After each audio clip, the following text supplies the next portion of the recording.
Good afternoon guys, ভালে আছেনে সকলো? আমি ভালে আছোঁ। আৰু আজি ভিডিঅ'টো পথাৰৰ পৰা আৰম্ভ কৰিছোঁ। আপোনালোকে ভিডিঅ'বোৰ পাইছেই। আৰু এতিয়া আমি পথাৰৰ পৰা ঘৰলৈ আহি আছোঁ।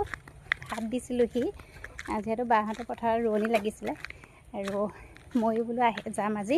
সেই দুপৰীয়াতে আহিলোঁ। যোৱাকালি আহিছিলোঁ সন্ধিয়া, ভিডিঅ'ও বনাইছিলোঁ, কিন্তু ভিডিঅ'টো ডিলিট হৈ থাকিলে, ছেভ কৰিবলৈ নহ'লে। আৰু এতিয়া আহি আছোঁ। এইফালে বা আৰু ধুনু আহি আছে। এইফালে এক হাতে মই মোনা লৈ আছোঁ, এইফালে এটা বায়ে মোনা লৈ আহি আছে। আৰু মানে ছাতি এটাই আছিলে, সেই বাক আৰু ধুনুক আহিবলৈ দিছোঁ। মই বোলো মই অকণ আগে গৈ থাকোঁ আৰু ভিডিঅ' এটাও কৰোঁ।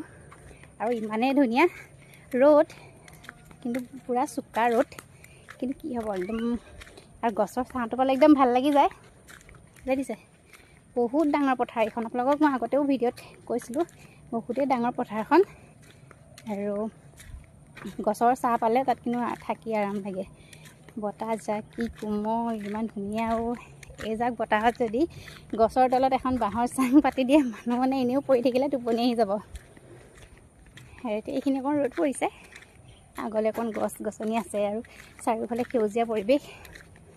ঘৰত মানে ফেনৰ তলত থকা সেই আৰামটো আৰু এই পথাৰৰ গছ গছনিৰ মাজত থকা আৰামটো মানে বেলেগ। আৰু ইমানেই ধুনীয়া লাগিছে, মানে আহিবলৈ মন যোৱা নাই। আৰু কি ক'ব, নহ'লে ঘৰলৈ আহিবই লাগিব। সেই এতিয়া আহি আছোঁ। বলক কেনেকুৱা পালে জনাব দেই ভিডিঅ'টো। আৰু আগৰ ভিডিঅ' দিছোঁ দুটামান, কেনেকুৱা পাই জনাব। কোনফালে দি? আৰু এতিয়া আমি এই মন্দিৰটোৰ কাষেদি যাম। মই যোৱাকালি ভিডিঅ' এটা কৰিছিলোঁ, মই সেই ভিডিঅ'টো দিয়া নহ'ল আৰু এটা ভিডিঅ' ডিলিট হৈ গ'ল। আজি দিম, আগতেও দিছোঁ। আৰু এতিয়া আমি গৈ আছোঁ মন্দিৰটোৰ কাষেদি।